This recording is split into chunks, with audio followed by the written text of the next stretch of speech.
We're doing tremendous things. Our country is doing very well. You saw the numbers that got released today, yesterday. Deficits cut way, way, way back at levels that nobody's ever seen before, setting records. And the numbers coming into our country are unprecedented, and we're doing really well.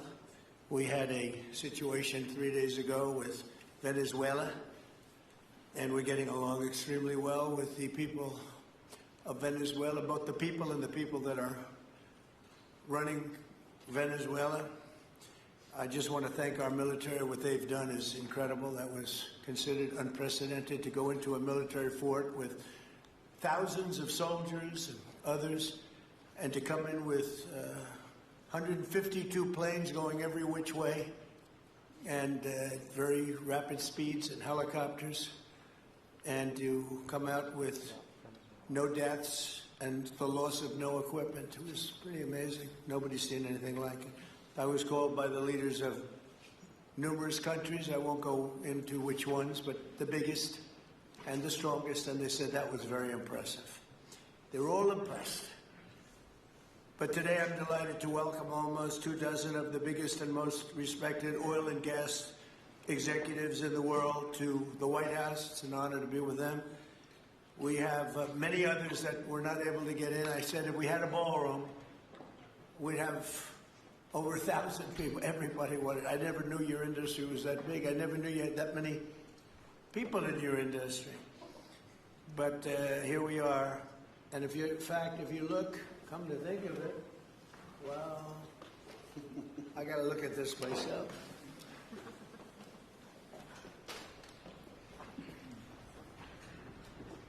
Wow. What a view. This is the door to the ballroom.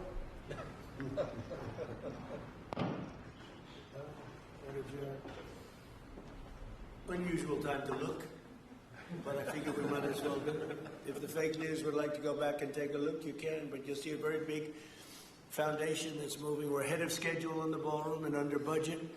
It's going to be, I don't think there'll be anything like it in the world, actually. I think it's going to be the best. We went from, this is, as you know, our biggest room, which would seat 100 for dinner, maybe. If you're lucky, if you're nice and tight. And the ballroom will seat many.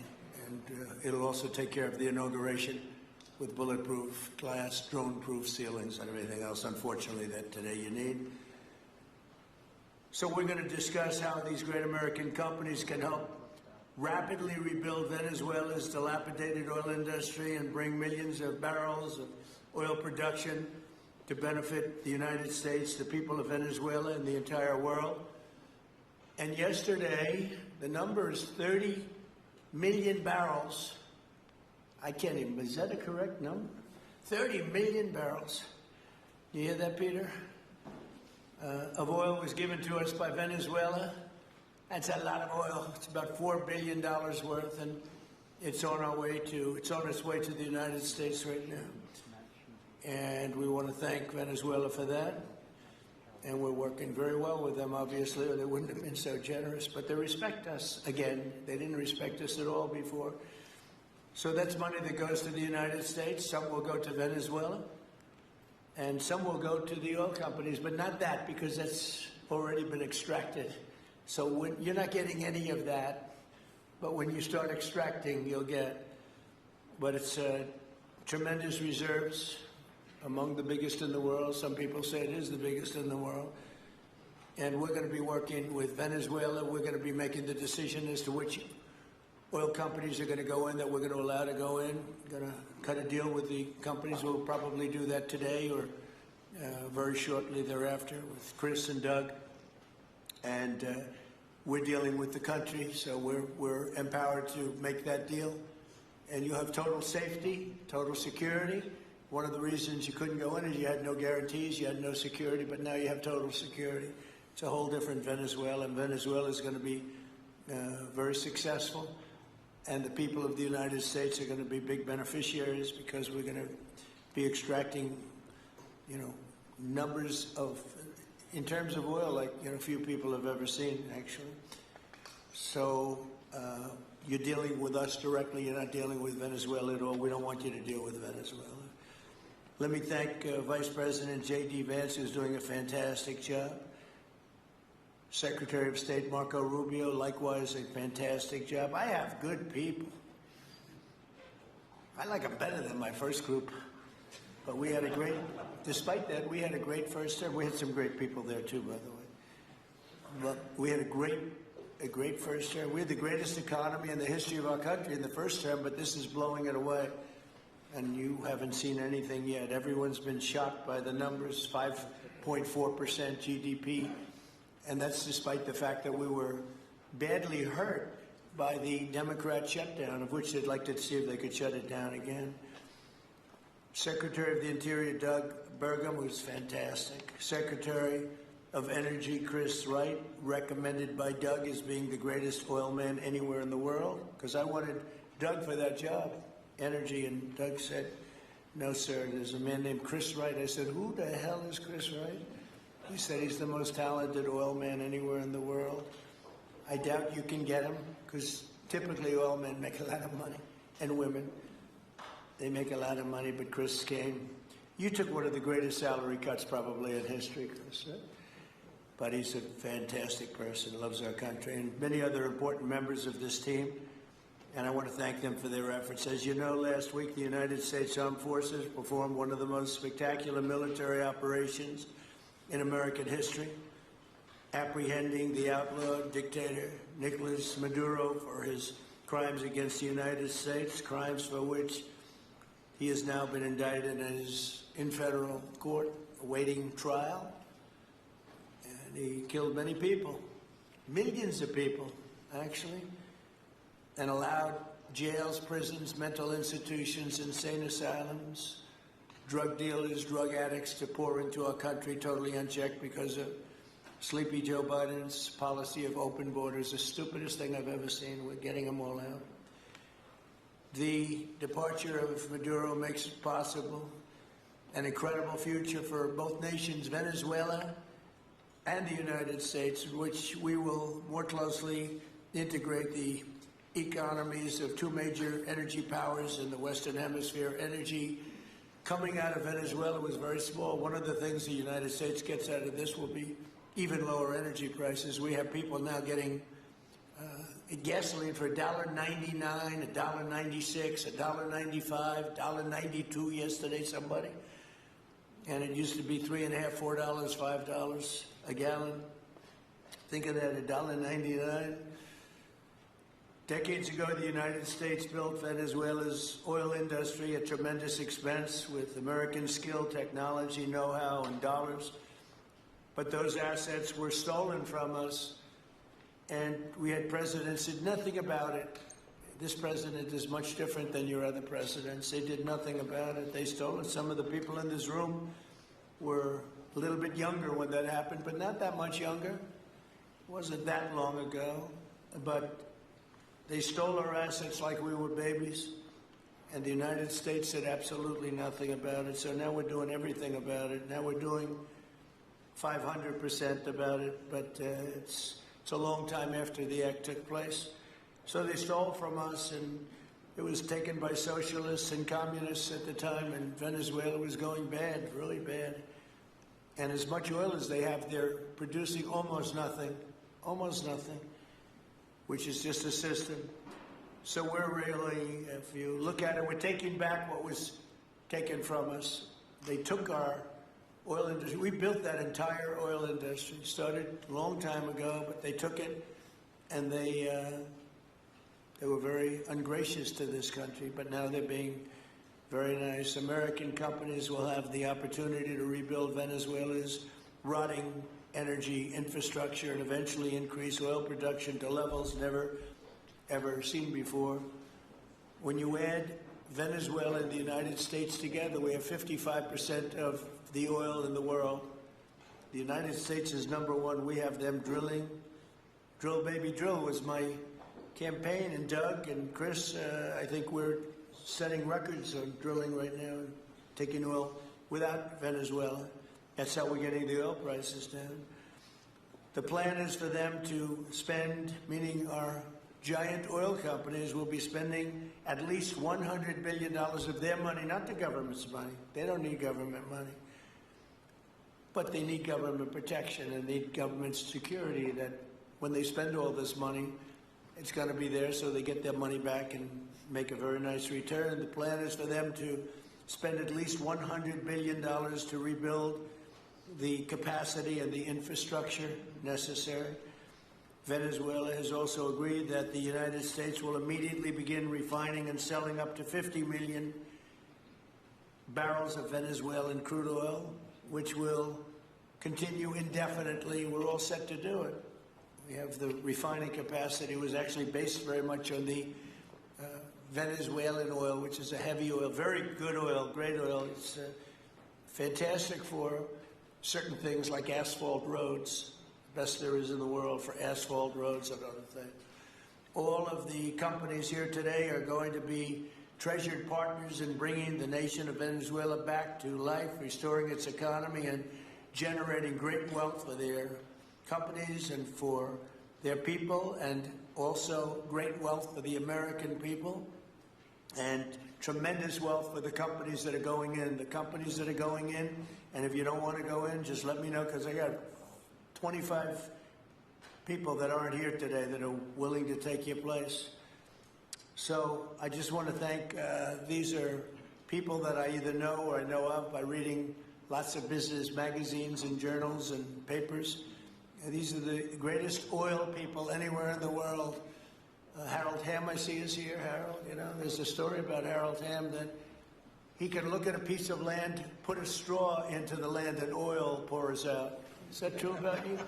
Whereas some of you guys have to invest hundreds of millions of dollars to find that oil, so we can't let that story be true. But they say Harold puts a straw into the land, and oil comes gushing out. So you're not a big R&D person, are you, huh? He's called Instinct for Oil. Now, he's got other problems, but we won't talk about those problems. But he's been a great supporter of mine for a long time, haven't you, Harold? So congratulations. But we have, and I think Harold would agree, we have the greatest oil men and women anywhere in the world sitting in this room right now. And we have a lot of people that will be back to see us sometime next week. We're going to have another meeting for another group. But we're going to do this very quickly. We can have this done almost immediately. So I'd like to thank you all for being here. I'd like to invite Vice President Vance to say a few words, followed by Secretaries Rubio, Burgum, and Wright. And then we'll have a few words from representatives that are here and to discuss their ideas, a couple of them. We have Chevron, which has been, where's Chevron? Where are you? Yeah, the far right. No, I thought you'd have a better location. You were the only one that was there for all that. I used to call you and say, what the hell is going on with Venezuela? He stuck it out. I don't know if you made money or not, but you stuck it out. I got to give you a lot of credit for that. Mark Nelson, thank you very much. Exxon CEO Darren Woods. Darren, thank you very much. How's Exxon doing? Okay? All right, thank you very much. They'll do a lot better now, won't they? Huh? Exxon's been amazing. It's been an amazing company. And ConocoPhillips CEO Ryan Lance, thank you very much. So you guys could say something, and then we'll take some questions from the press. And if anybody else would like to speak, we'll have you speak. We have all the time in the world. This is a big subject. This is massive wealth, and more importantly than massive wealth, it leads to lower taxes and a lot of jobs for Americans and for Venezuelans, but for Americans in this case. And I just, again, appreciate you all being here. And I'd like to ask JD to say a few words, please. Thank you. Thank you, Mr. President. Thanks to everybody for being here. You know, as a Marine Corps veteran for my entire lifetime, presidents, and let's be honest, they were Democrats and Republicans, would send the American military to far-off places. They would get us involved in these endless quagmires. They would lose hundreds or thousands of American lives, and the American people would get nothing out of these misadventures. And now you have an American president who's empowered the American military to stop the flow of drugs into our country and to ensure that we, as opposed to our adversaries, control one of the great energy reserves that exist anywhere in the entire world. And he did it without losing a single American life in the process. It was an amazing operation. It's going to make our country richer. It's going to make our country more powerful. It's going to make our country safer. And it's going to lead to the decline, the further decline of drug overdose deaths in the United States of America. An amazing thing, and I'm happy to be here to talk about how we can make it an even bigger and better operation for the American people. Thank you, sir. Thank you very much. Marco? Thank you, Mr. President. And I think this is a reminder that everything this president does, everything President Trump does, is with the American people in mind. It was not in the national interest or national security of the United States and of our people to have in our own hemisphere a country, not just with vast energy reserves, but controlled by an indicted narco-trafficker who flooded our country with illegal immigration, including drug gang members, openly cooperated with drug gangs, and by the way, stole the wealth of that country to fund a repressive regime and also benefit adversaries such as Iran. All of that is now changing. As part of this process, the first phase, of course, is the phase we're in now, which is the stabilization phase. We do not want to see destabilization in the country. We're working very cooperatively with the interim authorities there to provide a market for the sale of the wealth of Venezuela in such a way that benefits the people, both of the United States, but also the people of Venezuela. And as a reminder to everyone, the President announced this just 2 days ago. Every penny, everything they buy with the money that they're making from the oil now, Mr. President, will be bought from America. And that includes everything from equipment for the oil industry to food to medicine and everything in between. The second will be a phase of recovery, and then some of these phases will overlap, and that is to have a normal economy again where the money goes to the benefit of people, not the benefit of our adversaries or the benefit of elements in that country and around the world that are against our interests, at the same time as a process of reconciliation has to happen internally among the different sectors of society and politics and the like. And finally, the third phase, which is the most important of the three, is when the country fully transitions into a normal country that we have strong economic and diplomatic and relations with, that is friendly towards the United States, that's not a foothold for our adversaries, that serves our interests, but also the interests of the people. It'll be a country that is wealthy, a country that is prosperous for the people, not for a handful of criminals, but also a country that is supportive of our interests in the region and throughout the world. And we thank you, Mr. President, and the team you've assembled that have brought us to this point. A lot of work remains, important work, but this is historic. Okay. Thank you very much. Doug? Well, Mr. President, I want to thank you for your leadership, not just as President, but as Commander-in-Chief. The boldness, the execution, the breathtakingly precise work that you've delivered both in Iran back in June and here has changed the field for the whole world. And you always ran about the idea of peace and prosperity. And in Venezuela, as you know, this was a playground for every bad actor in the world. We had Russians, Iran, terror groups, all of them profiting from this criminal organization that was pretending to run the country. That makes America safer. You've secured the border, we're stopping the flow of drugs, and now with the normalization of relationships on an economic basis, it's going to mean tremendously for the prosperity of the American people. So I just want to say again, congratulations to you and to the entire leadership team. It's been an amazing, historic week on the scale of things that we haven't seen perhaps for 125 years in terms of the U.S. Exerting its influence over Latin America in a way that's going to make a change for generations. And on behalf of all the oil executives that are here today, Chris and I want to say thank you to all of you. It's your technology, your innovation that has put America in the place where today we are the most energy dominant country in the world. And that position is what's allowed us to take the action that we're taking with statecraft, with military action. None of that would happen if we were dependent on everybody else for energy. So you're a big part of the reason that we're able to move the way we are today, and we're grateful that you're here to be part of the solution going forward. Thank you, Doug, and you are doing a fantastic job, and we appreciate it. Everybody appreciates it. They know who's doing well. Chris Wright? Thank you, Mr. President. Yeah, what we've seen in the last week is leadership matters and credibility matters. Venezuelan oil has been sanctioned for many years, and the oil just flew, those sanctions were not enforced. That oil just floated out, trafficked by bad actors of the world. The resources weren't gone to a central place. The corruption and decline of Venezuela has been a crisis for the people of Venezuela, and as Secretary Rubio said, massive spillover effects in the United States. in crime, in drugs, in kidnappings, and in taking a huge resource base and making it not exploited, not developed. The whole world is a poorer, less opportunity-rich place because of that. When you have materials underground, they've been underground for 1 million years. That does not make them a resource. That does not make them valuable for your country, your people, or the world. They only become a resource with technology, with capital, with rule of law, and a system of governance that encourages the harvesting of those resources to make the better world. And we see here the dramatic contrast between the United States, which may have less oil underground than Venezuela. We have 20 times the production of Venezuela, 20 times the impact of human betterment, massively better quality of living here in the United States. That was at risk under the last administration. We've seen a lot of attacks on the energy that makes the world go round. President Trump's election has removed those risks, has embraced reality about how the world is energized, and we are record production of oil in the United States, record production in natural gas in the United States. We've seen a meaningful decline in gasoline prices, diesel prices, travel prices because of jet fuel.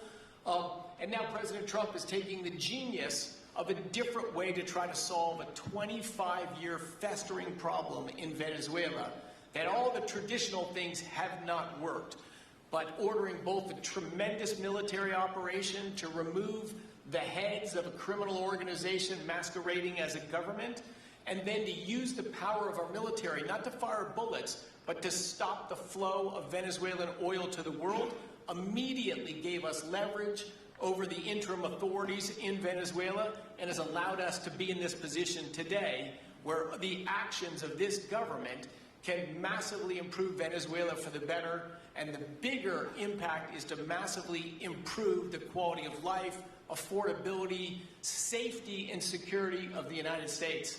Very proud to be here. And we'll turn it over to Mark Nelson, who's the vice chairman of Chevron. Chevron has been in Venezuela for over 100 years, continuously. Mike Wirth, the CEO, had a knee replacement recently. He's not here. Mark is a tremendous leader in our industry, and I'll turn it over to him. Thank you, Secretary Wright.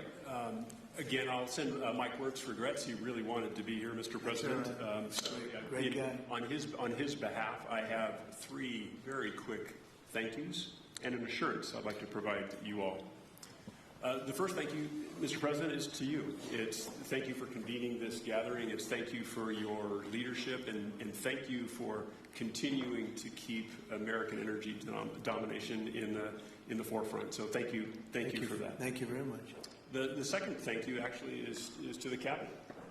So Secretary Rubio, Secretary Berg, and Secretary Wright, your ability and commitment to continue to engage with the parties around the table to keep the world working is greatly appreciated. So thank you for that. And the final thank you actually would go to our Venezuelan employees of Chevron. They have been working tirelessly to operate safely, protect the environment in country, and their dedication and skill will help us in this next chapter. And finally, I'll close with the assurance. For more than a century, Chevron has been a part of Venezuela's past. We are certainly committed to its present, and we very much look forward as a proud American company to help it build a better future. And so, Mr. President, thank you for your leadership. And you really suffered there. You stuck it out. A lot of people left. A lot of big companies left. Many of the people sitting at this table left because of the safety risk and other risks. But you stuck it out. I give you credit for that. Sometimes it was hard. I remember 6 months ago I told you to stay, just stay. Things are going to happen. You'll be very happy. I didn't know they were going to happen this fast or this conclusively. One thing I think everyone has to know is that if we didn't do this, China or Russia would have done it. And if China or Russia were a next-door neighbor, because essentially this is not around the other parts of the world so far away where you fly in an airplane for 24 hours before you get there. This is sort of a next-door neighbor if you think about it.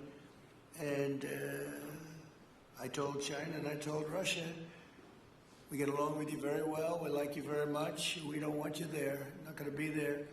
And if we didn't do this, China would have been there and Russia would have been there. Maybe they both would have been there together, but they're not going to be there now. One thing I will tell them, and I will tell you, that we are open for business. China can buy all the oil they want from us there or in the United States. Russia can get all the oil they need from us, and they do like oil, even though they produce a lot of it. But China and Russia and everybody else is able to go, and we'll be open for business almost immediately. I have a feeling the $100 million will be spent $100 billion will be spent very, very rapidly by these very big, powerful, and rich companies, and I think they're going to be able to rebuild the infrastructure. And I hope it's going to be brand new as opposed to a rehab, because I know the tremendous difference between the new and the not so new in your industry. The new is much more beautiful, much better in every way, and actually much smaller. It's like everything else, gets smaller and stronger. It's a combination of smaller, better, and stronger. So I hope you're going to build all brand new stuff, rip out the old crap that's been there for so many years, and do it the right way. You're going to be there a long time. If we make a deal, you're going to be there a long time. If we don't make a deal, you won't be there at all. It's, sort of interesting. But again, China and Russia would have been there if we didn't do this. And the other thing, people ask about the second wave. I don't think it's going to be necessary. We have an armada, a giant armada like nobody's ever seen in that part of the world. And it's stationed off the coast. And we are getting along so well with the people that are involved in representing Venezuela that I don't think we're going to have any I don't think it's going to be necessary to do the second wave. We were planning on a second wave, but the first wave was so powerful and so good and so strong. And frankly, the people in the country, they did the right thing. They were smart. They did the right thing. They didn't want to go through a second wave. But we've got a tremendous number of the most powerful ships in the world right there. I don't think we're going to have to use that. I'm happy to say that. I don't think we're going to have to use that at all. If I could ask Chevron, you did a great job. I want to thank you. And ExxonMobil, if you would say a few words, and then followed by Conoco, great companies, massive companies, great companies. Exxon, please.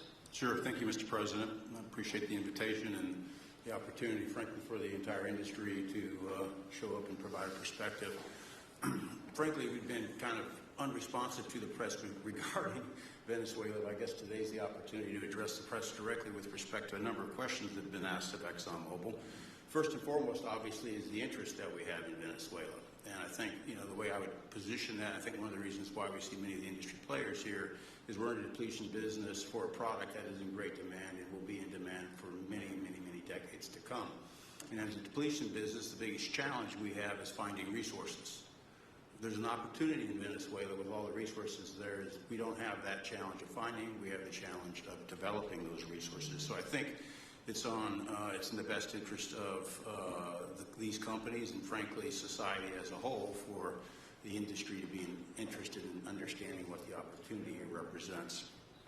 I'll just share a philosophy that ExxonMobil has when we enter countries, because we do business all around the world in a number of different regimes. We take a very long-term perspective. The investments that we make span decades and decades, so we do not go into any opportunity with a short-term mindset. And there's a value proposition that we have to meet. It has to be a win-win-win proposition. Obviously, it has to be a win for the company and our shareholders and to generate a return for the investments that we make. It has to be a win for the government. The resources are an important source of revenue that help support the people of the places that we do business. And it has to be a win for the people. We have to be wanted there and to be a good neighbor. And those three things ensure a stable, long-term platform for the large investments that we make for the long term. With respect to Venezuela in particular, we have a very long history in Venezuela. In fact, we first got into Venezuela back in the 1940s. We've had our assets seized there twice, and so you can imagine to re-enter a third time would require some pretty significant changes from what we've historically seen here and what is currently the state. If we look at the legal and commercial constructs and frameworks in place today in Venezuela, today it's uninvestable. And so significant changes have to be made to those commercial frameworks, the legal system. There has to be durable investment protections, and there has to be a change to the hydrocarbon laws in the country. We're confident that with this administration and President Trump working hand in hand with the Venezuelan government, that those changes can be put in place.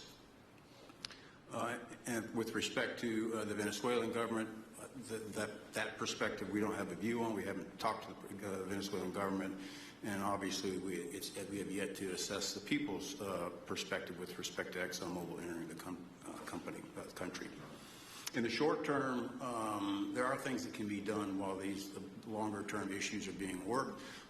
For us, we haven't been in the country for almost 20 years. We think it's absolutely critical in the short term that we get a technical team in place to assess the current state of the industry and the assets, to understand what would be involved to help the people of Venezuela get production back on the market. With the invitation of the Venezuelan government and with appropriate security guarantees, we are ready to put a team on the ground there. We also have a integrated set of capabilities from production to refining to trading, and I think we can be of assistance to getting the Venezuelan crude to market and realizing a market price to help, again, with the financial situation in Venezuela.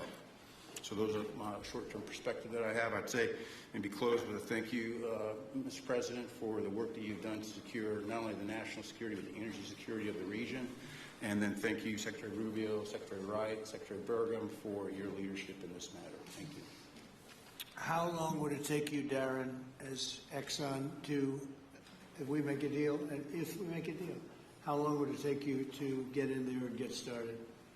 Well, the first step, this technical team, as I talked with Secretary Wright earlier this week, we started from the beginning to put the team together so that if and when it was needed, we could hit the ground almost immediately. So we can hit the ground within the next couple of weeks, start the assessment, and then from there we need to understand. That's what we want. We want speed and quality. That's what we want. Thank you, Darren. And Conoco, Ryan. Thank you, Mr. President. Appreciate the opportunity to be here too, and you've assembled a great team. And our congratulations as well for removing one of the terrible people in the world and bringing them to justice. It was quite amazing. I think you've given hope to the people of Venezuela again, which I think is quite remarkable. And we've been on the other end of that despot regime a long time. Our assets were expropriated. I had a little bit more hair when that happened. And, you know, I think we're the largest non-sovereign credit holder in Venezuela today. So we're at a bit of a different situation, but I think your big and bold idea to use energy commerce instead of conflict is something that could make a real big difference in Venezuela. And our company certainly stands ready to help in that endeavor. Encourage you to continue to think bigger and even bolder. And we've had some discussions with your energy team about that as well, as we think about the other people that need to be in this room and in this discussion are the banks, and including probably the Exim Bank, as we think about how the debt needs to be restructured and the financing to deliver the billions of dollars that are required to restore their energy infrastructure. And I think as we think that big and bold, we need to be also thinking about even restructuring the entire Venezuelan energy system, including PDVSA. And I think if we can do that and think bold, there's an opportunity to be quick, fast, and restore the quality of what's happened in Venezuela, or what's been lost in Venezuela over the course of the last 25 years. So thank you for this opportunity. Well, thank you very much, and you'll get a lot of your money back. We're going to start with an even plate, though. We're not going to look at what people lost in the past, because that was their fault. That was a different president. You're going to make a lot of money, but we're not going to go back. You left a lot of money behind, I guess, huh? What number? 12 billion. How much? 12 billion. Well, it's a good write-off. It's already been written off. It's been written. All right, thank you. You'll make it back one way or the other. You're all going to do very well. I think really very well. Marco just gave me a note. Go back to Chevron. They want to discuss something. Go ahead. I'm going back to Chevron, Marco. Thank you, Marco. Go ahead. Was there a question, Mr. President? Yes, go ahead, Marco. What are you saying here? Mark, if you can increase, update us on operations in the ground and with the appropriate approvals, what you might be able to achieve in the next 12 to 18 months, give us a little view from the ground. You bet, you bet. So today, Chevron has 3,000 employees in 4 different joint ventures in Venezuela today. And over the past 5 to 7 years, they've taken production from about 40,000 barrels a day to 240,000 barrels a day, essentially getting those facilities and that equipment up to standards that would be something that people in the room would be more accustomed to.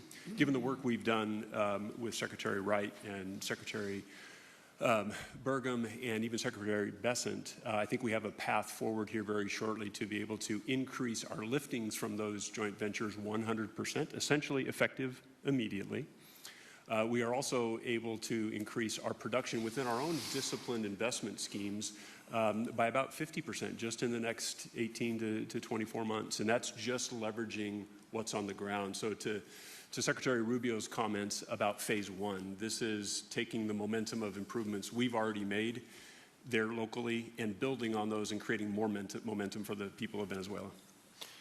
Do you think you have an advantage being there? You've been there by the skin of your teeth. It's been tough for you to be there. But do you think you have an advantage over the other people in this room by the fact that you are there?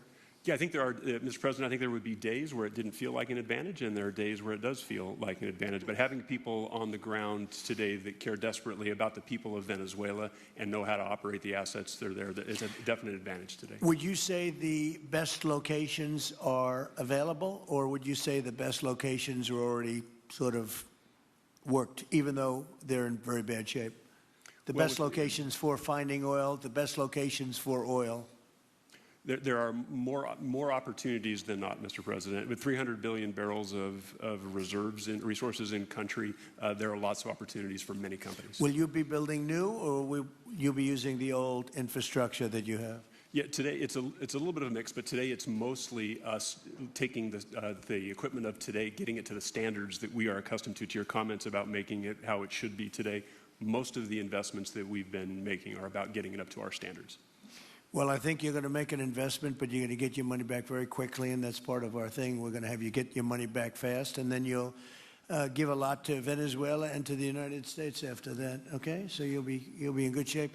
Could I ask Harold Hamm to say a few words? He's been a friend of mine for a long time. Very amazing man, actually, amazing energy person.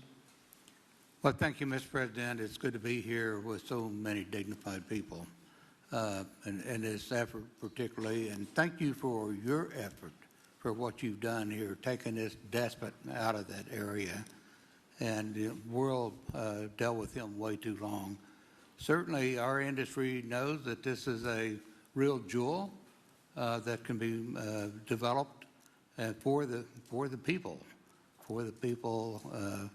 of Venezuela and also benefit the world.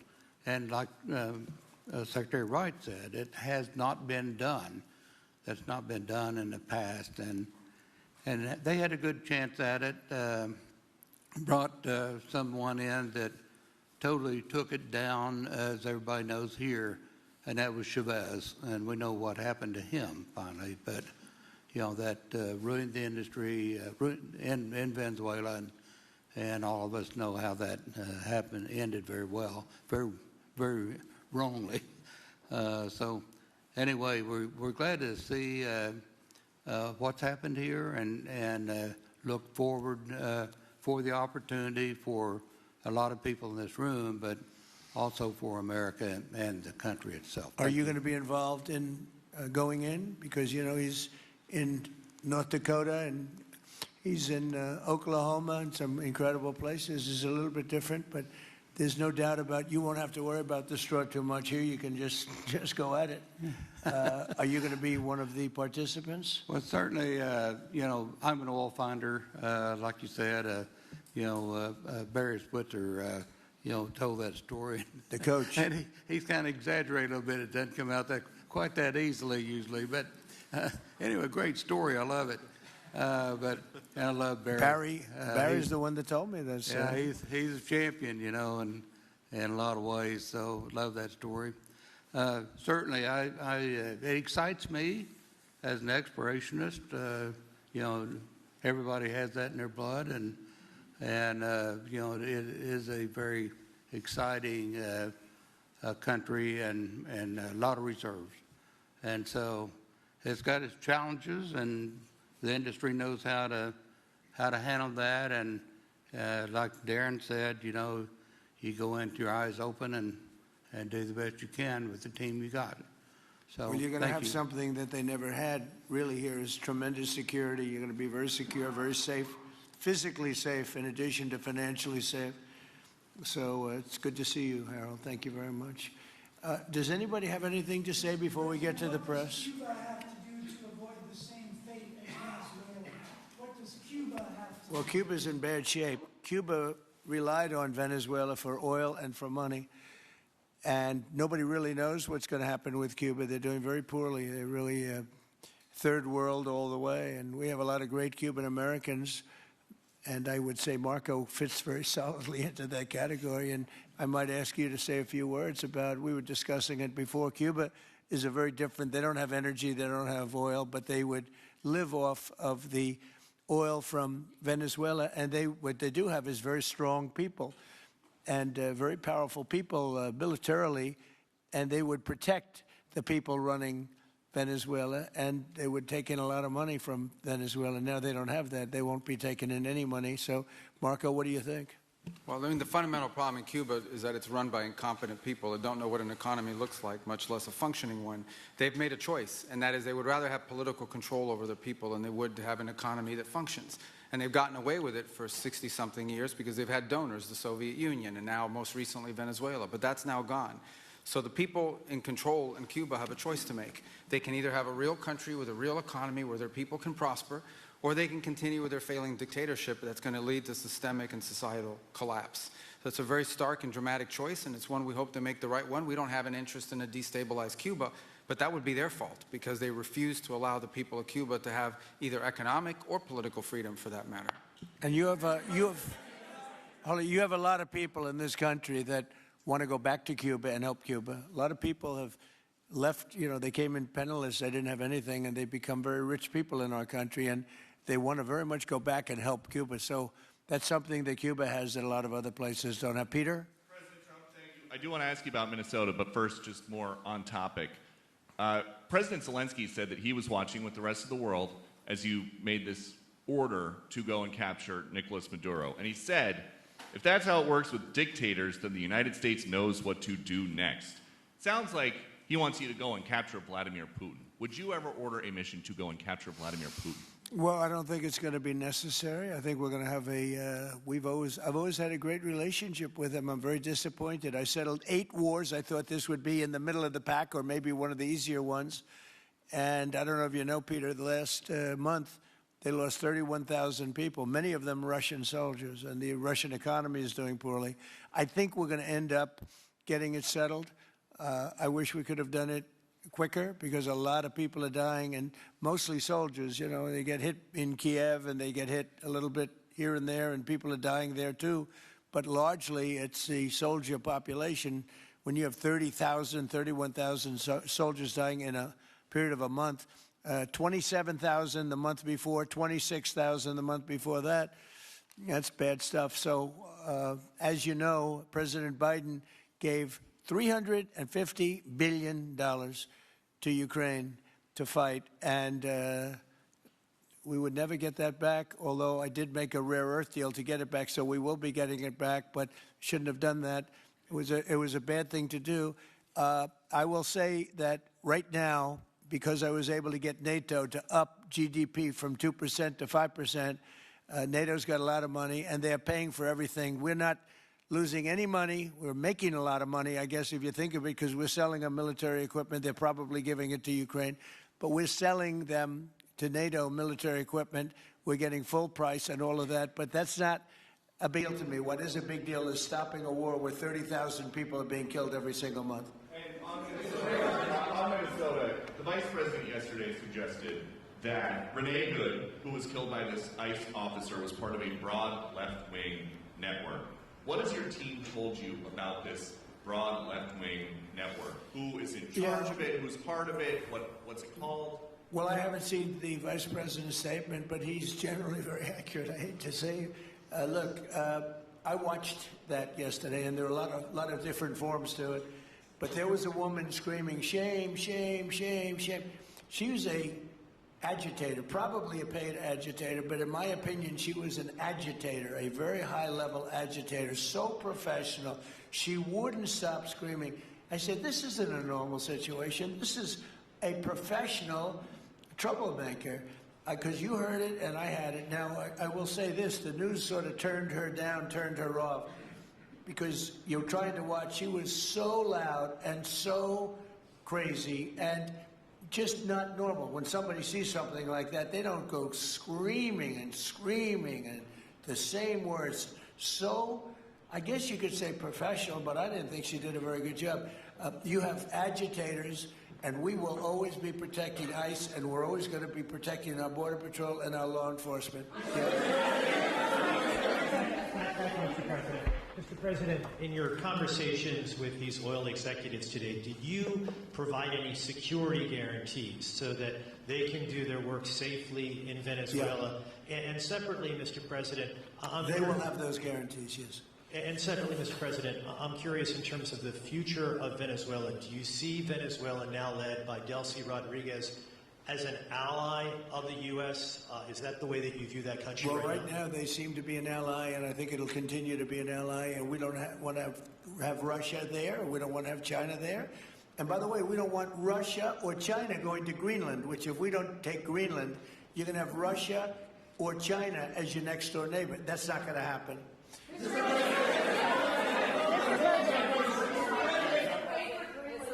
The white. Mr. President, thank you. You just said that these companies would have security guarantees if they go in on the ground in Venezuela. They will have. And what is your plan there actually for these companies and those Americans who are going to be on the ground working for these companies? Well, there are going to be Americans. I assume they're going to be using a lot of Americans, but they're going to be using a lot of people from Venezuela and other places, I would imagine. But I would think that mostly they'll be using Venezuelan workers. They have a lot of great workers. They have a very high unemployment rate, and they have workers that are very familiar with taking oil out of the ground. Yeah. How long do you think the Ayatollah will be in power after what we've seen play out on the ground there? When is the U.S. going to get involved now that reports of protesters being killed on the ground? So Iran's in big trouble. It looks to me that the people are taking over certain cities that nobody thought were really possible just a few weeks ago. We're watching the situation very carefully. I've made the statement very strongly that if they start killing people like they have in the past, we will get involved. We'll be hitting them very hard where it hurts.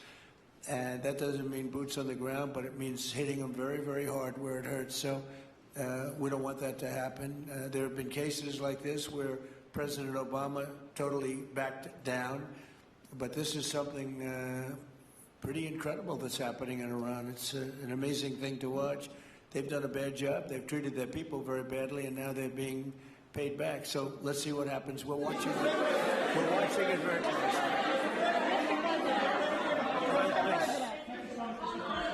Yes, go ahead. Thank you so much, Mr. President. Do you have any comments in reaction to the recent attacks by the Syrian government alignment groups against US-backed Kurdish forces in Aleppo, Syria, which killed dozens of civilians and displacing many families? Does your administration bring peace between the Kurds and the Syrian government? I want to see peace, yes, I do. The Kurds and the Syrian government, we get along with both, as you know, very well. They have been natural enemies over the years, but we get along both, and we want to see Syria succeed. And so far, I think they are succeeding, but this is just breaking out, and we want to see that stopped. Go ahead, please. You're meeting with the President of Colombia, Gustavo Petro, in a few weeks. Do you hope this meeting with Gustavo Petro marks a new chapter, a new beginning in the benefit of the U.S. and Colombia relations? What country? Colombia, with the President of Colombia, Gustavo Petro. I had a very good talk with him yesterday, and he's been very hostile to us and to the nation and to me, called me a dictator, lots of other things. Called Biden some terrible names, far worse than he called me. But he called yesterday through people, and he wants to meet, and that's fine with me. I've made up with people also, you know. So we're going to have a meeting with him. We had a very good conversation. The people of Colombia are incredible people. Marco would know that better than anybody because he's married to a woman from Colombia. And I don't mean Columbia University. That would be, I'm not sure. I think I like Colombia, the country, better, if you want to know the truth. The people are, the people are great people. I look forward to meeting with them. We're going to meet in the very near future. Would you meet the interim president of Venezuela here in the White House? Would you greet her to discuss the fate of the oil? Yeah, well, I'm going to meet a lot of people, and we're going to meet, we meet a lot of people.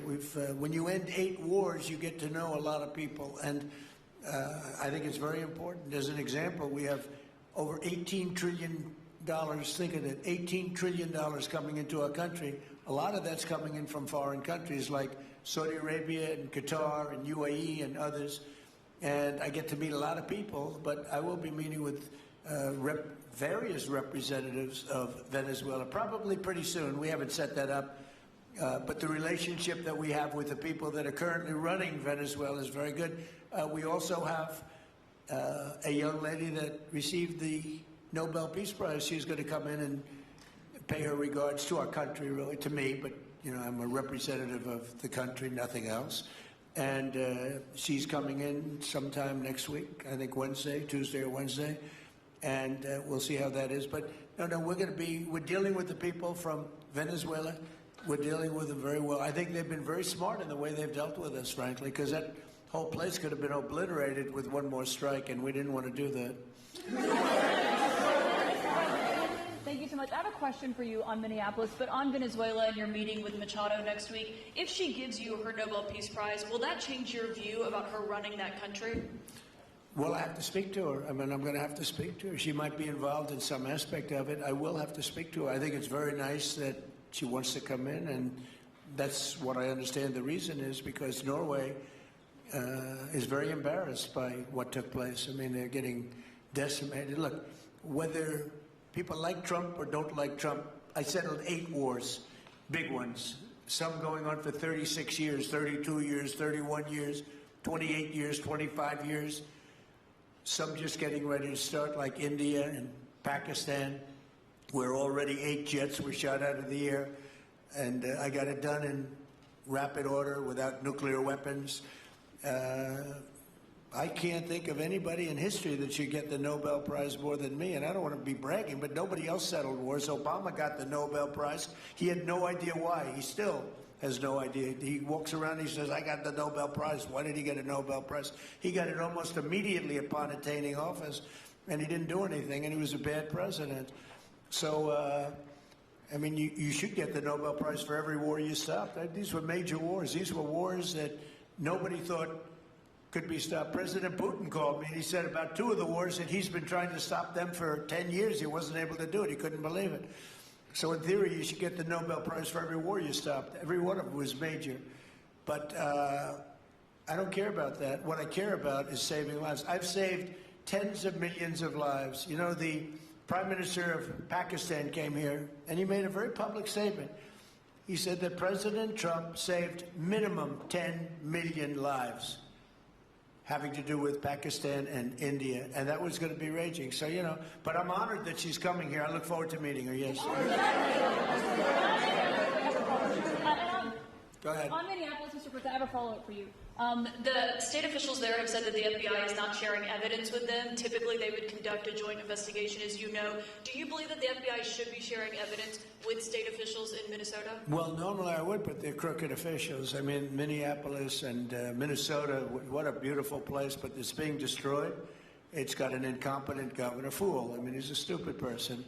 And it looks like the number could be $19 billion stolen from a lot of people, but largely people from Somalia. They buy their vote. They vote in a group. They buy their vote. They sell more Mercedes-Benzes in that area than almost. Can you imagine? You come over with no money, and then shortly thereafter you're driving a Mercedes-Benz. The whole thing is ridiculous. So they're very corrupt people. It's a very corrupt state. I feel that I won Minnesota. I think I won it all 3 times. Nobody's won it since Richard Nixon won it many, many years ago. I won it all 3 times, in my opinion. And it's a corrupt state, a corrupt voting state. And the Republicans ought to get smart and demand on voter ID. They ought to demand maybe same-day voting and all of the other things that you have to have safe election. But I won Minnesota 3 times, and I didn't get credit for it. I did so well in that state every time. The people were crying every time after. That's a crooked state. California's a crooked state. Many crooked states.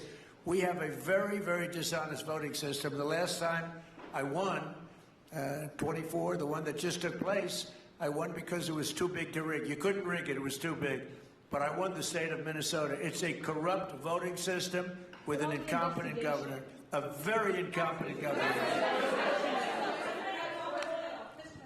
And by the way, he's a very corrupt governor, too. Go ahead. I have a question on Iran, but first, very quickly on Venezuela. How do you provide total security guarantees to these companies without putting U.S. boots on the ground? Well, we're going to work with the Venezuelan leaders and people, and we're going to have a very safe group, and they're going to also bring over some security with them. You know, these are not babies. These are people that drill oil in some pretty rough places. I could say a couple of those places make Venezuela look like a picnic. These people around the table, these are tough people. They go into areas that you wouldn't want to go. They go into areas that if they invited me, I'd say, no thanks, I'll see you back in Palm Beach. No, this is a tough group of people. They know how to do it. But we are, in addition to that, we'll have very good security for them. We're going to make sure there's very, very good security. And I think the people of Venezuela are going to give you very good security. You know, the people, now I'm not talking even leadership, the people of Venezuela are going wild over this.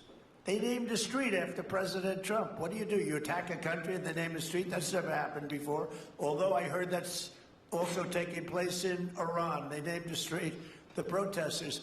I just hope, you know, just God bless them. I just hope the protesters in Iran are going to be safe, because that's a very dangerous place right now. And again, I tell the Iranian leaders, you better not start shooting, because we'll start shooting too. With your glasses, sir, go ahead, please. Hold it. Next to you. Yes, glasses. The gentleman with the glasses. All right, thank you, Mr. President. With those very big glasses, actually. Yeah, Ferrari, actually. Mr. President, I have 2 questions. What do you want the European Union to do in Ukraine? The European leaders are pretty divided on Ukraine. And then, if you can reiterate this straight message that you have to the Iranian leader, to Khomeini, the message that you have. You're talking about Iran? Oh, Iran, yeah. What do I want Iran to do? I'm sorry? Where are you from? Italy. Oh, nice place. Yeah. Okay. The first question. So what are you asking about Iran for? Well, if you can answer about Europe and what you think the Europeans should do on Ukraine, and then a message. Well, look, Europe has been doing so much for Ukraine, but it hasn't been enough. And obviously that I would say that President Putin is not afraid of Europe. He's afraid of the United States of America, as led by me. There's no fear of Europe. You know, Europe's fallen behind, and Europe, and JD said it very strongly, I don't know, he took a lot of heat, but I didn't give him any heat. Europe is a different place. Europe is changing. Europe has got to get its act together. I love Europe. I guess I came from Europe, essentially. My roots are in Europe, but Europe is a different place. They have to get their act together. Now they've said they have a great NATO leader, and they've gone up to 5% from 2% GDP. That's a big step. But they have to be very careful with their immigration policy, and they have to be very, because, you know, I will just say, to be nice, that there are certain places in Europe that are very important that are no longer recognizable. I'm being very nice. I'm being very diplomatic when I say that. They are not recognizable.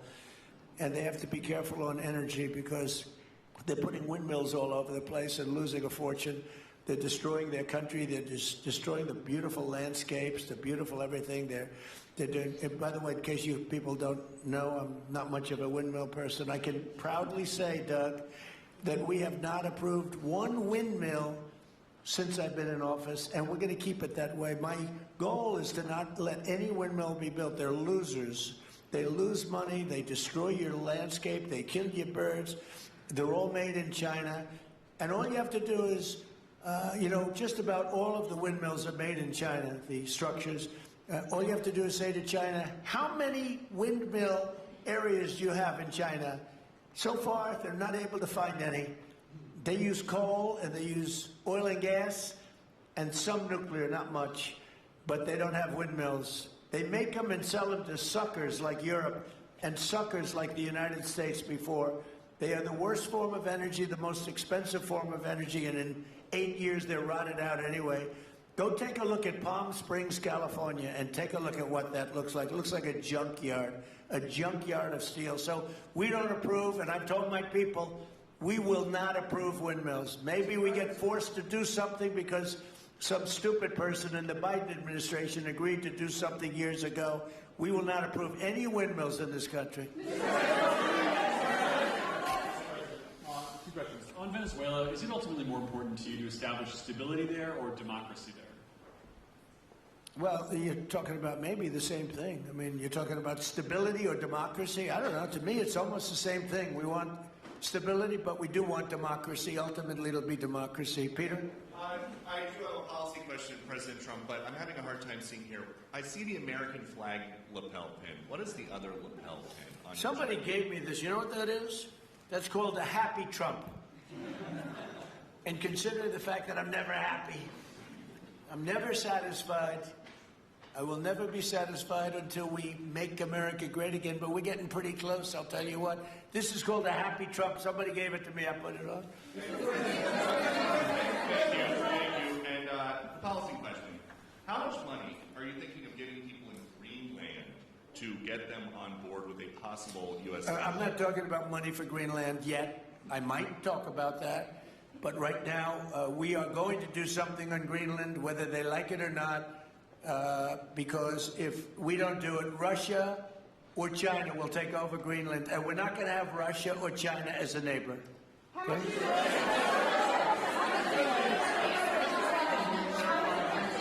I would like to make a deal, you know, the easy way, but if we don't do it the easy way, we're going to do it the hard way.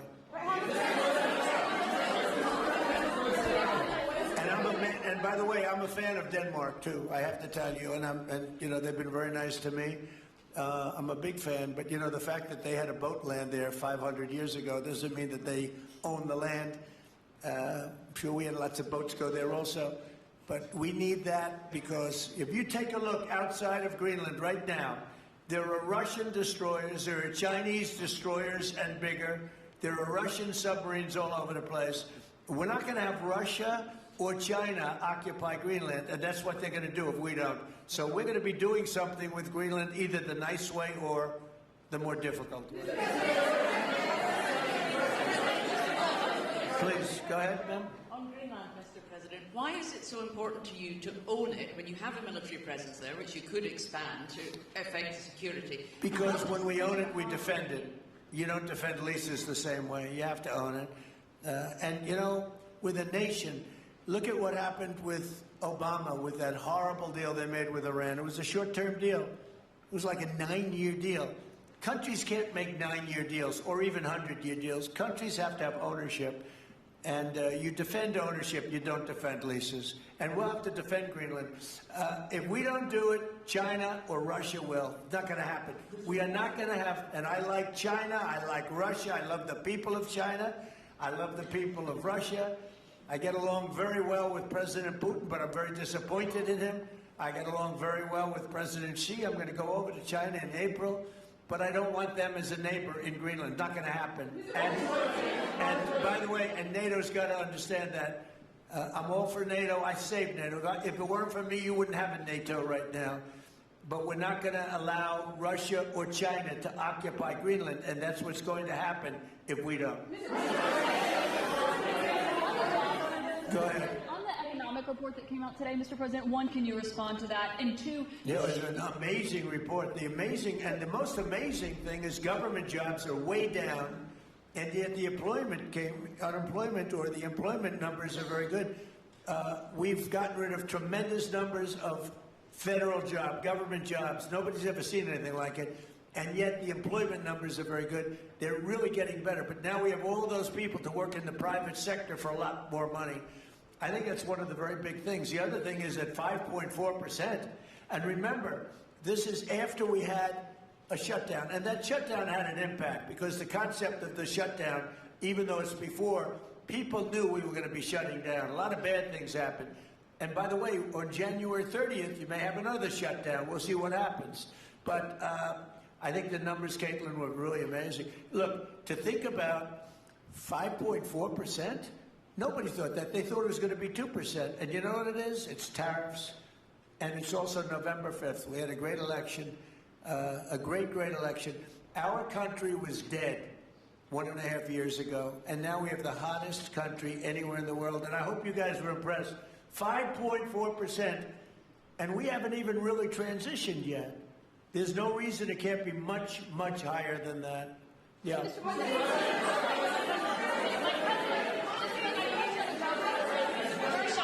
To the manufacturing. Let's give CNN a chance. You know, they've been fighting so hard to get back into the mainstream. Mr. President, you posted some numbers actually on Truth Social last night. People saying you posted the job data early when you're not supposed to obviously share it till the next morning. Did you do that on purpose? No, I don't know. If they posted them, I said post them whenever you get a chance. I don't know. They gave me some numbers. When people give me things, I post them. But the numbers are amazing. Yeah. Administration plan to distribute the money from the Venezuela oil sales? Is it, obviously you say it's going to go into these controlled accounts. Yeah. Would it go back to Venezuela in a direct payment? Is it going through these goods? How do you plan to do that? Well, we want to make sure that Venezuela can survive. You know, Venezuela needs money, and we're going to make sure that they get money. And we're going to get money, and the oil companies are going to make something for the work they do, and they're going to get back their money. We're devising a formula, but it won't be so much of a formula. It's going to be what they need. We're going to take care of what they need. There'll be plenty left over. We're going to have a lot of money left over. And the money left over is going to the United States of America, and the oil companies are going to be very happy. Yeah. Would the administration offer a backstop to these oil companies for like financial guarantees, some sort of backstop, if the country did destabilize again? That's a very interesting question. Using the word backstop, I haven't heard that word in a long time. That was at the Wharton School of Finance I last heard. That's a good term. We ought to use it more often. I hope I don't have to give a backstop. Look, these are very smart people, the smartest people. They're not only in oil and business. These are the biggest companies in the world sitting around this table. They know the risks. I mean, there are risks. We're going to help them out. We're going to make it real easy. They're going to be there for a long time. We're going to be there together for a long, long time. And they're going to be taking the oil, and they're going to be bringing oil prices down. They're going to make a lot of money. They're going to get their money back. They're going to be safe. The people of Venezuela are going to be big beneficiaries, and the United States of America is going to be a big beneficiary for what we've done. And you know, one other thing I might say, it's also very big for national security because, again, just like Greenland, we can't have China or Russia occupy Greenland. We can't have China or Russia occupy Venezuela. And if we didn't do what we did, China or Russia would have been in Venezuela. I think I can, where's Mr. Chevron? So let me ask you, they would have been there if we didn't do this. Do you agree with that? They certainly have a lot of economic interests in country. There's absolutely no argument about that. They were trying to be there. I mean, you know, we had a Russia, I guess sort of I call it a semi-Russian ship yesterday that we took over, and Russia decided not to defend that ship against us. It's a big movement. The ship was loaded up with oil, and we took the oil, and it came out of that port. But Russia would be there or China would be there, and we want them to be there for a different reason. We want them, do you people agree? In particular, China, they need a lot of oil. Russia doesn't need so much, but Russia was there anyway. But I assume you agree that China would like to be doing a lot of business there by buying oil, and I want to just tell President Xi and President Putin, but more so in this case President Xi, because they do need a lot of oil, and we are open for business in the United States, and we are open for business in Venezuela, right?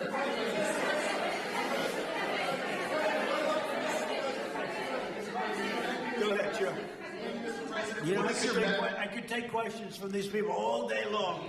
You know, they're sitting here, and generally they're very rich, very powerful, but nobody gives a damn about them. It's a sad thing. You have all that money, all that power, and look at all these crazy questions.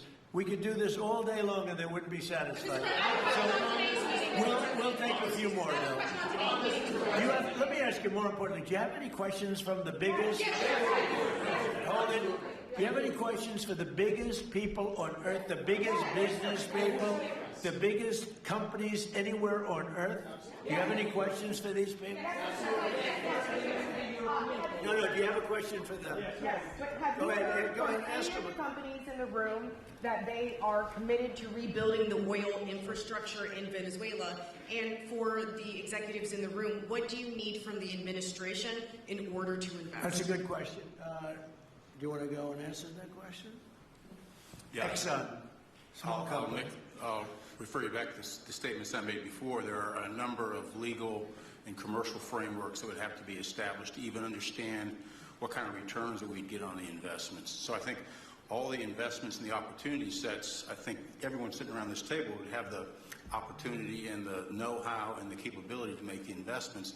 The questions will ultimately be how durable are the protections from a financial standpoint, what do the returns look like, what are the commercial arrangements, the legal frameworks, all those things have to be put in place in order to make a decision to understand what your return would be over the next several decades that these $1 billion investments would be made on.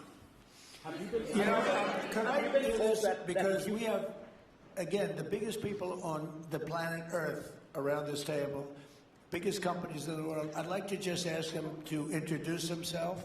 We'll start from this end and go around to here. And if you have anything to quickly say, we can do that. But you want to just start right over here? These two guys, we'll leave them out because they're with us. Please. Thank you, President Trump. John Addison at VTOL. We're here to ensure that you are going to be able to move all of this oil all around the world at the best price possible so that the influence that you have over the Venezuelans will ensure that you get what you want. Thank you. Thank you. Good point. Thank you, Mr. President. Ryan Sheffield of Formentera. My grandfather, Hugh Sheffield, was president of ARCO, Venezuela. Right. Thank you for what you did. Do you like what we're doing? There's a lot of shale there, a lot of upside.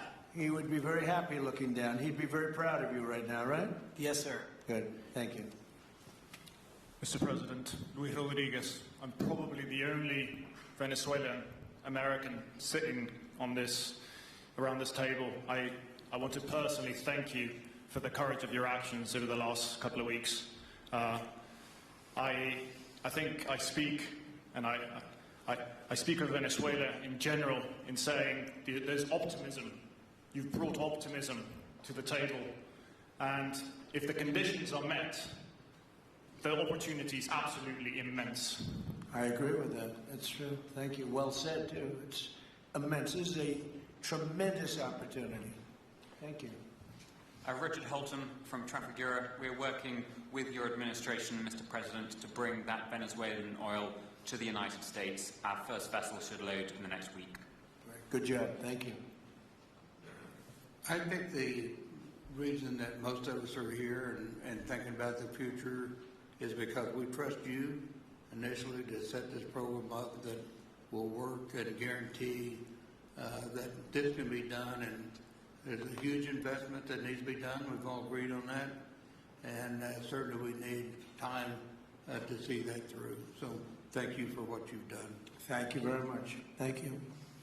Mr. President, I'm Lane Riggs, CEO of Valero Energy, and we're one of those companies that refineries in the U.S. are uniquely configured to run Venezuelan oil, and we're more than happy as this opportunity expands for us to further invest in our refineries to produce more of it.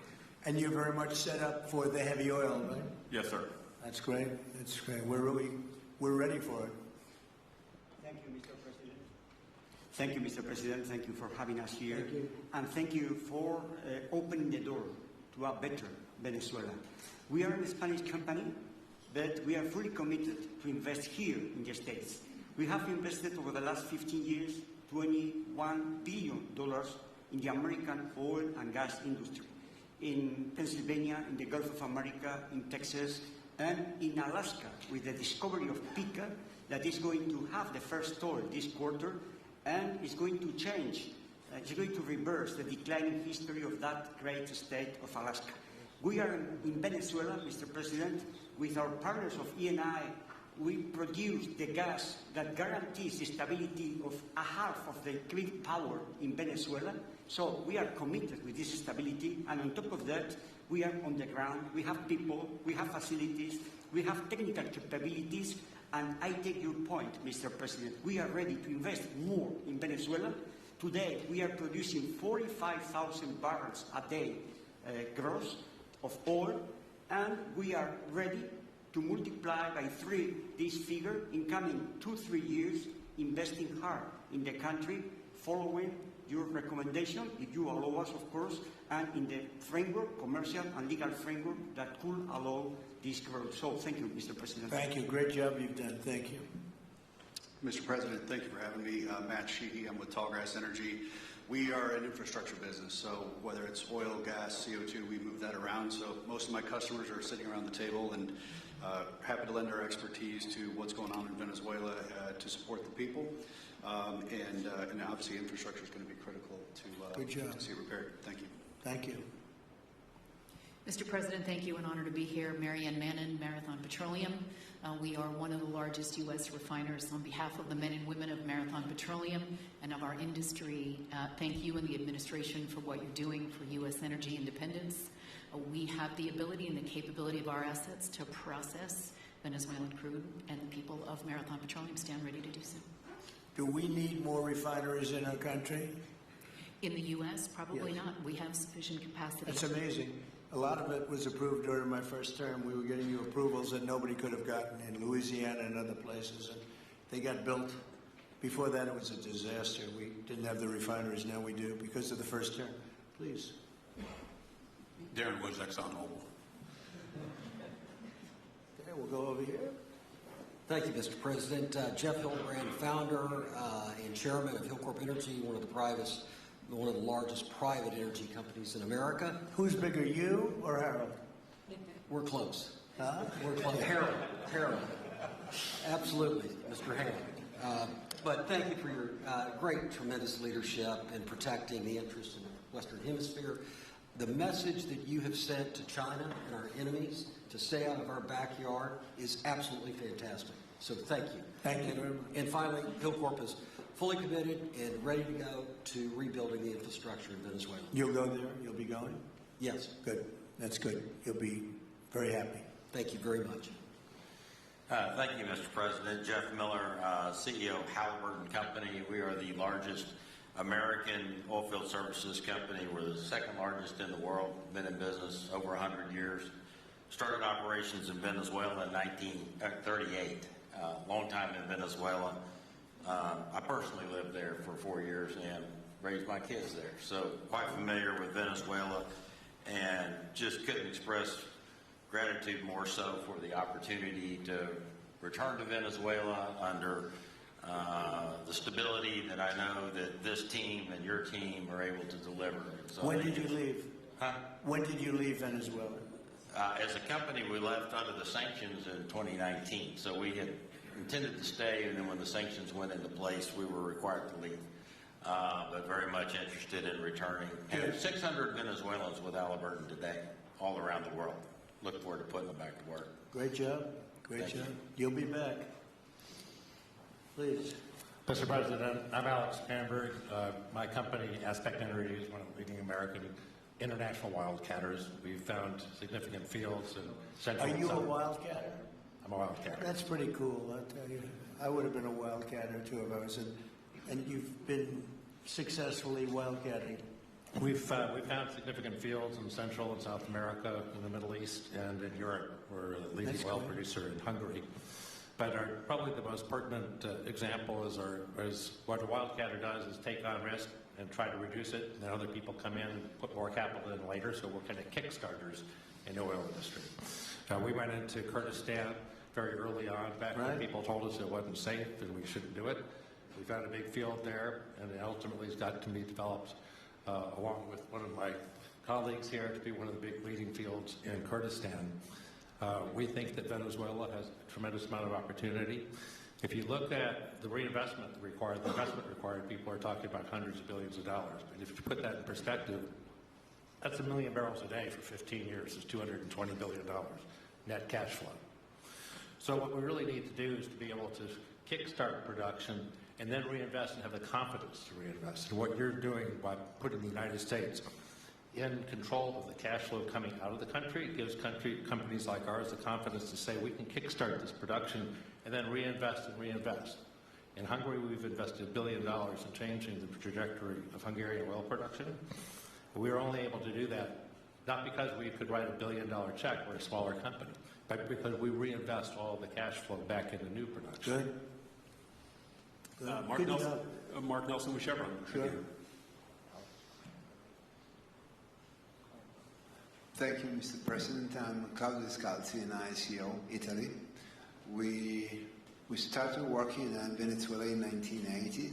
We have a lot of oil, but now just the gas is flowing because it's not under sanction. And as my colleague from Repsol said, we cover more than about 50% of the electricity in the country. So that is essential to avoid any kind of problem, social problem. We own about 4 billion barrels of reserves, so a huge amount in the Orinoco Belt, in the central Venezuela. We have now in the country 500 people, most Venezuelan, and we are ready to invest. Clearly, we are ready to invest. We thank you for the big efforts and the efficiency of your action, and we are here. And we are here to work together with the U.S. We are also a big investor in the U.S. So we thank you again, and we are there. And we are also ready to join with American companies in our assets to develop and go faster with good investors and good know-how from the U.S. company. Yeah. Thank you. You've done a great job. Thank you very much. Mr. President Rossborough, good to see you again. I'm chairman of Hillwood and HKN Energy, been in the energy business 45 years, and we have been working with your team quite a bit. We have been in Kurdistan now for 19 years, along with Alex, and built a very good business.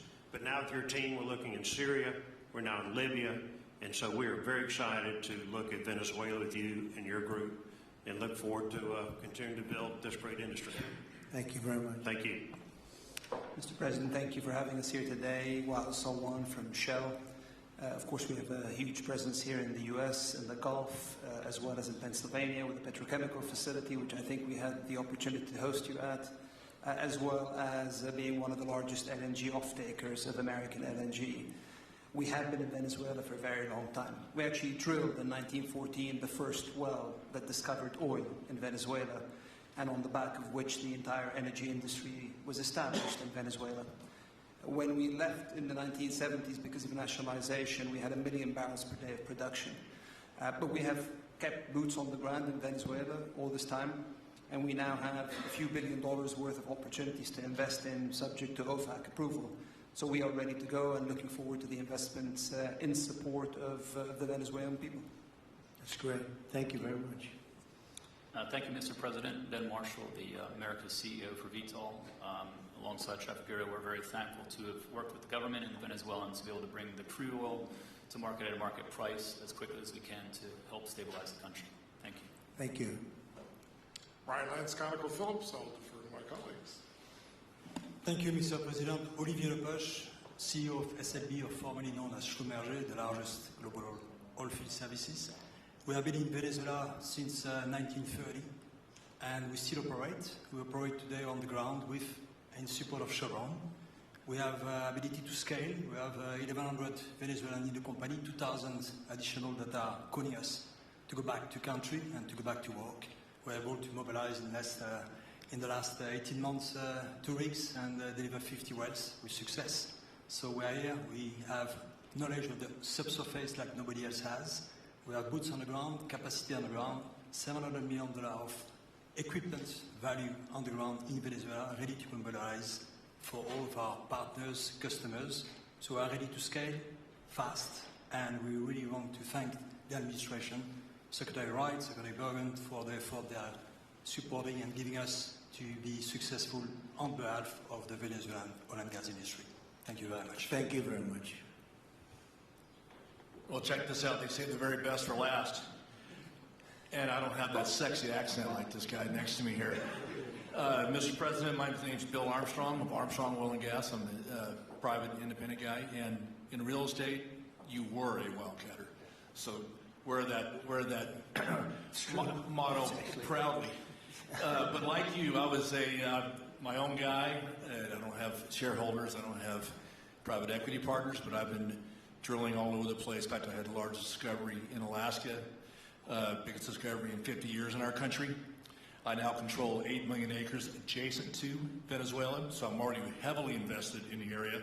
We share a 150-mile border with Venezuela in the countries of Aruba and Curacao, and we are ready to go to Venezuela. It is, in real estate terms, it is prime real estate, and it's kind of like West Palm about 50 years ago. Yeah. Very ripe.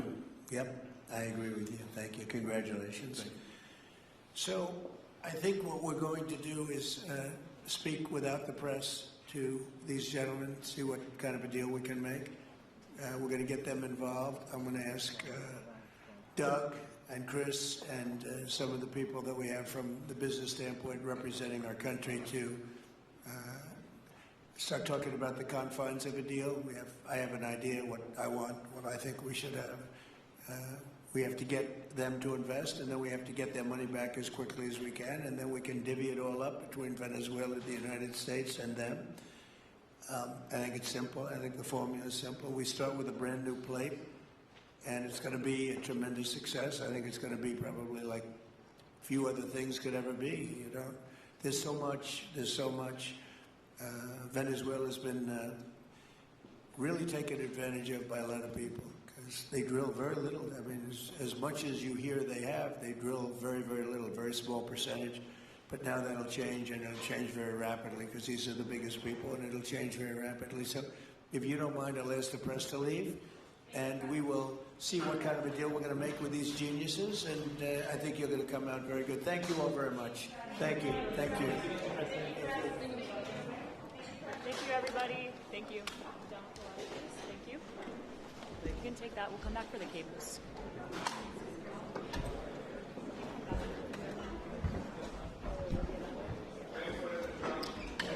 You can come back for anything. Okay, thank you. Thank you. Keep going. To raise their hand.